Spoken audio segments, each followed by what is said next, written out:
खबरों का पंचनामा, हकीकत की पड़ताल राजन पंडित के साथ। भारत की राजनीति में साहस, स्वाभिमान और दृढ़ संकल्प की जब जब बात होगी तो एक नाम निकलकर स्वतः सामने आएगा।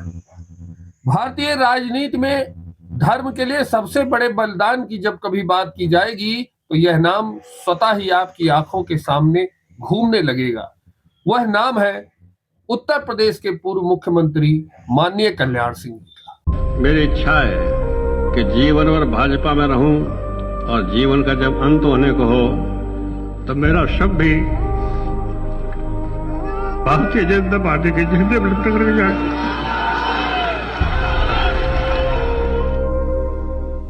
राजनीति में कुछ व्यक्तित्व केवल पदों तक सीमित नहीं रहते, बल्कि अपने विचार, सिद्धांत और कर्मों से अपनी अलग पहचान छोड़ जाते हैं। उत्तर प्रदेश के पूर्व मुख्यमंत्री और भारतीय जनता पार्टी के वरिष्ठ नेता आदरणीय कल्याण सिंह जी ऐसे ही व्यक्तित्व थे।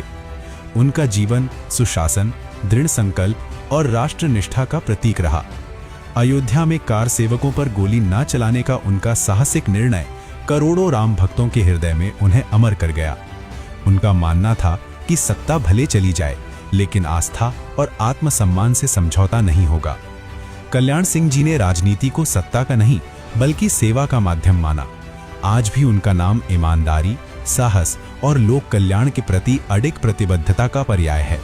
वे केवल एक व्यक्ति नहीं, बल्कि एक विचार, एक युग और राष्ट्र प्रेरणा है। आज उनकी जयंती पर पूरा भाजपा परिवार उन्हें कोटि कोटि नमन करता है। एक गरीब परिवार से निकलकर प्रदेश के मुख्यमंत्री तक बनकर, जनता का नेता बनकर दिखाने तक का सफर पूरा करने वाले माननीय कल्याण सिंह जी ने इस देश के राजनेताओं को यह सिखाने का प्रयास किया, यह बताने का प्रयास किया कि एक राजनेता के लिए सत्ता नहीं, सिद्धांत सर्वोपरि होना चाहिए। उन्होंने अपने जीवन काल में कभी भी समझौता नहीं किया। उन्होंने हमेशा वही किया जो उनको अच्छा लगा। उसके लिए उन्होंने हर कीमत भी चुकाई, बड़ी से बड़ी कीमत चुकाई। जी हाँ, आज जन्मदिन है उस महापुरुष का जिसके बलबूते पर इस देश के 90 करोड़ हिंदुओं का स्वाभिमान राम मंदिर खड़ा है। आज जन्मदिन है उस महान नेता माननीय कल्याण सिंह जी का, भारतीय जनता पार्टी के उस महान स्वाभिमानी नेता कल्याण सिंह जी का, जिनके बलिदान ने राम मंदिर की नींव रखने का काम किया।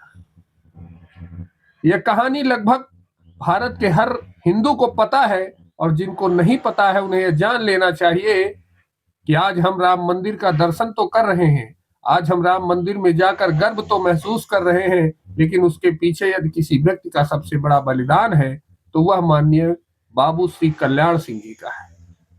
उत्तर प्रदेश के मुख्यमंत्री रहते हुए गरीब मजदूरों की आवाज बनने वाले माननीय कल्याण सिंह जी ने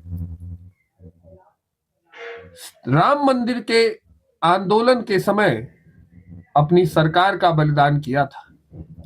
जहां आज की राजनीति में आपको देखने को मिलता है कि अपने छोटे छोटे स्वार्थों पर आज के राजनेता अपने सिद्धांतों का बलिदान कर देते हैं, धर्म का बलिदान कर देते हैं, यहां तक कि परिवार का बलिदान कर देते हैं अपने स्वार्थ में।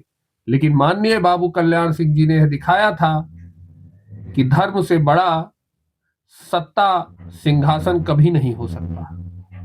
उनका वह भाषण आज भी हम सभी लोगों के बीच में जिंदा है, मौजूद है, जिसमें उन्होंने कहा था कि अगर मुझे अपनी सरकार का बलिदान भी करना पड़ेगा तो मैं कर दूंगा, लेकिन मैं राम भक्तों पर गोलियां कभी नहीं चलाऊंगा। गोली नहीं चलाऊंगा, गोली नहीं चलाऊंगा, गोली नहीं चलाऊंगा। 6 दिसंबर को लगभग 1 बजे जब केंद्र सरकार के गृह मंत्री श्री एस.सी. चौहान साहब का मेरे पास फोन गया और कहा कि हमारे पास ये सूचना है कि कार सेवक गुम्बद पर चढ़ गए। आपके पास क्या सूचना है? तो मैंने कहा कि मेरे पास थोड़ा सा एक कदम आगे की है कि कार सेवक गुम्बद पर चढ़ गए हैं और कार सेवकों ने गुम्बद को तोड़ना भी शुरू कर दिया। लेकिन चौहान साहब इस बात को रिकॉर्ड कर लेना कि मैं गोली नहीं चलाऊंगा, गोली नहीं चलाऊंगा, गोली नहीं चलाऊंगा। आज इस महान नेता का जन्मदिन है और हम सभी उनको सादर प्रणाम करते हैं, उनको नमन करते हैं। वह आज हमारे बीच नहीं है, लेकिन उनके कार्य, उनके द्वारा किया गया बलिदान, उनके द्वारा किया गया हिंदुओं पर एहसान हमेशा हमारी यादों में रहेगा और वो हमारे लिए एक महान नेता रहेंगे, हमारे दिलों में हमेशा के लिए अमर रहेंगे। हम उन्हें सादर नमन करते हैं। जय श्री राम, जय हिंद, वंदे मातरम।